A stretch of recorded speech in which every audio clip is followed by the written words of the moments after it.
Hello everyone, आप सभी का उपासना सोनकर केक में स्वागत है। यहाँ पर मैं 2 टायर केक बना रही हूँ, 1 केजी में बना रही हूँ। आप देख सकते हो सब लोग बोलते हैं कि 1 केजी में 2 टायर नहीं बन सकता, बट हम यहाँ पर 1 केजी में 2 टायर बना रहे हैं और कितने ईज़ी वे में बना रहे हैं आप देख सकते हो।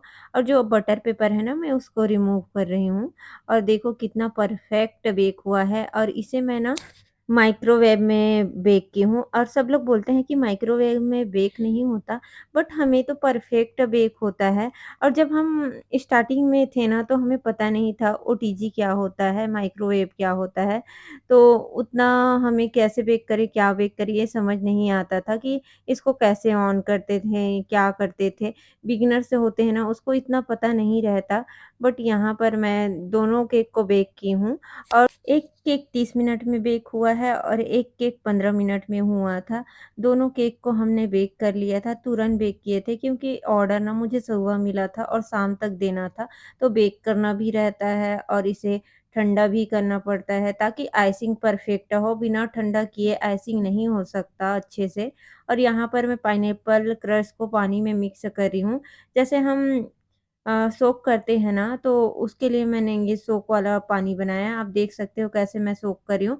सोक करना मोस्ट इम्पोर्टेंट होता है। हम हर वीडियो में यही बात बताते हैं कि सोक करना इम्पोर्टेंट होता है और क्रीम को भी परफेक्ट बीट करना भी ज़रूरी होता है। और यहाँ पर पूरे क्रीम को आप बाहर मत निकालना। जितना ज़रूरत होगा ना क्रम कोटिंग के लिए उतना ही निकालना।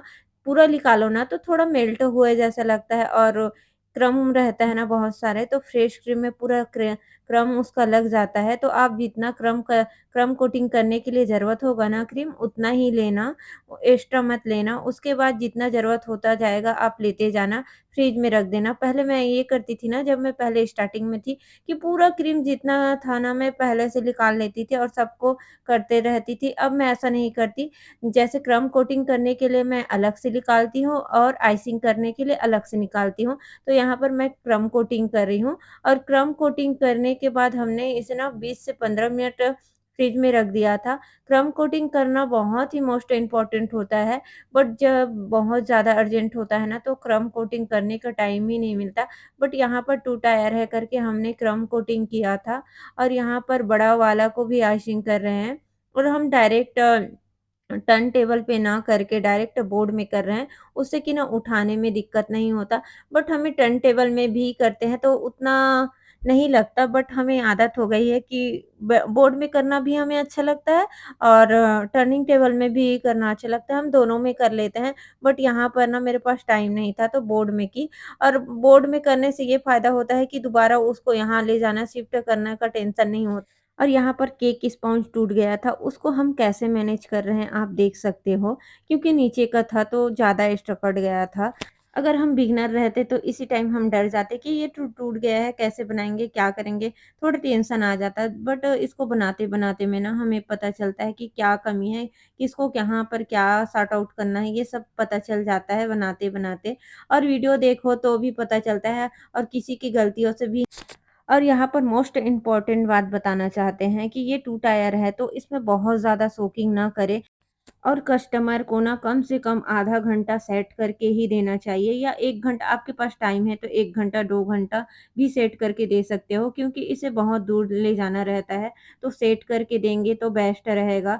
तो कस्टमर कितना भी दूर ले जाए और अगर सेट रहता है ना, तो कुछ नहीं होता केक को। और इस केक को मुझे बहुत दूर भेजना था, वो लेने आने वाले थे और उन्होंने सुबह ही मुझे ये केक का ऑर्डर दिया था, बट इसे मैं कैंसल नहीं कर सकती थी। इस केक का ऑर्डर एक भाई ने अपनी छोटी बहन के लिए ऑर्डर किया था, तो मैं मना नहीं कर पाई और उन्होंने रिक्वेस्ट किया कि प्लीज़ दीदी बना दो ना करके, तो मैं मना नहीं कर पाई क्योंकि टाइम नहीं था, क्योंकि 2 टायर है और पहले से बताते हैं ना, तो इसे सेट करके भी देना पड़ता है क्योंकि ये 2 टायर है, ले जाने में दिक्कत होता है। और ये 1 केजी का था, वो बच्चा ज़्यादा बड़ा तो नहीं है, 12th में है और अपनी छोटी बहन के लिए बनवा रहा था। तो मैं 1 केजी में ही 2 टायर का, बट होम बेकर का एक्स्ट्रा ही रहता है। उनके बातों से मैं एग्री हो गई और 1 केजी में ही मैंने 2 टायर बनाया और ये केक देख के उन लोग बहुत खुश हुई। उसकी छोटी बहन तो बहुत ज़्यादा खुश हुई थी और इसका लास्ट में इसका कितने प्राइस में दी हूँ ये भी बताऊँगी और मैंने टॉपर का अलग से चार्ज किया वो भी बताऊँगी कि टॉपर का मैंने कितना चार्ज किया। टॉपर का वैसे मैंने एक्स्ट्रा चार्ज नहीं किया, जितना में मैंने खरीदा था ना उतने में ही चार्ज किया और केक का भी प्राइस बताऊँगी लास्ट में, आप देख सकते हो। और उन्होंने मुझे कोई डिज़ाइन वग़ैरह तो नहीं सेंड किया था। मुझे बोला था कि दीदी आप अपने तरीके से बना लेना क्योंकि मेरे पास से ना कई बार और ऑर्डर करवा चुके थे उसके घर वाले, तो बोले कि दीदी आप तो बेस्ट ही बनाते हो, आप अपने हिसाब से बना लेना करके। तो जब ऐसा कोई बोल देता है ना तो ज़्यादा प्रेशर हो जाता है कि क्या बनाएँ, उसको पसंद आए, हमारे ऊपर इतना ट्रस्ट कर रहे हैं तो हमारे तरफ से बेस्ट ही दें, ये सोच आ जाता है माइंड में। बट इतने टाइम तक तो मेरे माइंड में कुछ नहीं आ रहा था कि मैं इसे कैसे बनाऊँगी, क्या बनाऊँगी? बट हाँ, मैं जब भी कोई केक बनाती हूँ ना तो पहले से मेरे माइंड में नहीं रहता, बनाती हूँ और फिर मेरे माइंड में आते जाता है, फिर वैसे ही बनाती जाती हूँ। पहले से मैं कोई सोच कर नहीं बनाती कोई भी केक। अगर कस्टमर का रिकमेंड रहता है कि ऐसा वाला केक बनाना, डिज़ाइन दिए रहते हैं, तो पहले से सोचती हूँ। अगर कोई डिज़ाइन नहीं दिए रहते ना, तो मैं बनाते जाती हूँ, फिर डिज़ाइन जो माइंड में आते रहता है ना, उसको बना देती हूँ। यहाँ पर छोटा वाला को भी मैं आइशिंग कर रही हूँ। छोटा केक को आइशिंग करने में बहुत दिक्कत होता है, कभी इधर भगता है, कभी उधर भगता है, उतना अच्छे से फिनिशिंग करने में बहुत दिक्कत होता है फिनिशिंग करने में। जैसे बड़ा केक को फिनिशिंग करने में उतना दिक्कत नहीं होता, उतना छोटा केक में फिनिशिंग करने में बहुत ज़्यादा दिक्कत होता है। बट इसे हमें आधा कवर करना था क्योंकि ये फ्रंट लाइन वाला केक था, तो हमें आधा को तो अलग कलर में करना था, तो उतना फिनिशिंग तो हम इसे नहीं दे रहे थे। बट यहाँ पर मैं येलो कलर से कर रही हूँ क्योंकि बच्ची का बर्थडे है, छोटी बच्ची का है, तो उसे भी कुछ स्पेशल फ़ील होना चाहिए और बेकरी से तो ऐसा टाइप का केक नहीं मिलता, तो हमने सोचा कि कोई हट के केक बनाते हैं। नॉर्मल तो ऐसा केक बहुत बनाते हैं, बट बच्चे ने कॉल करके बताया कि दीदी आपका केक मेरी बहन ने बहुत पसंद किया, दीदी thank you so much special बनाने के लिए। तो हमें बहुत खुशी होता है जब ऐसा कोई बोलता है ना, तो हमें बहुत अच्छा लगता है यार। यहाँ पर हम एक टिप्स देना चाहते हैं कि अगर यहाँ पर आप पाइपिंग बैग से क्रीम अप्लाई किए हो ना, तो हल्के हाथों से करना। यहाँ पर मैं ताश की पट्टी ली हूँ, आप चाहे तो स्क्रैपर वगैरह कुछ से लेना, बट यहाँ पर का ना परत को थोड़ा मोटा बनाना क्योंकि जो फ्रंट लाइन है ना, वो अच्छे से दिखना चाहिए।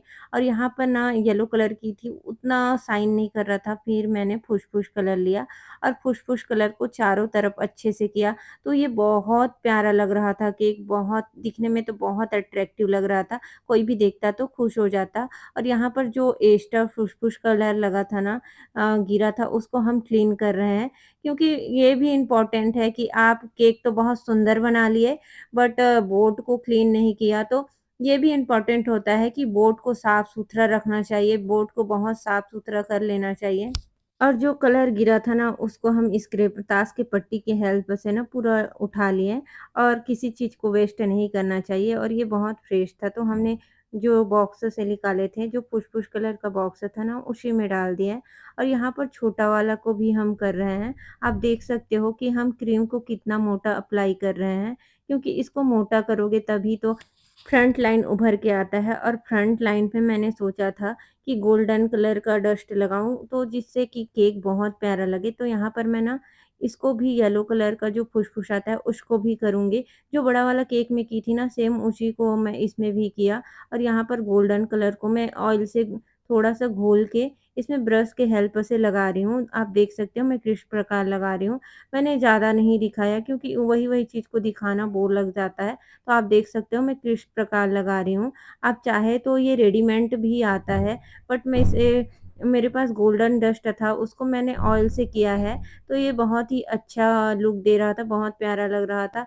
आप चाहे तो गोल्डन परत भी लगा सकते। और मेरे से यहाँ पर कुछ क्लिप ऐड नहीं हो पाया क्योंकि कुछ क्लिप मेरे से शूट नहीं हो पाया था क्योंकि लाइट ऑफ हो गया था, तो मैं शूट नहीं कर पाई थी। बट लास्ट डेकोरेशन ये है, यहाँ पर एडिबल फ्लावर लगाया है और मैंने टॉपर लगाया है। Thank you everyone.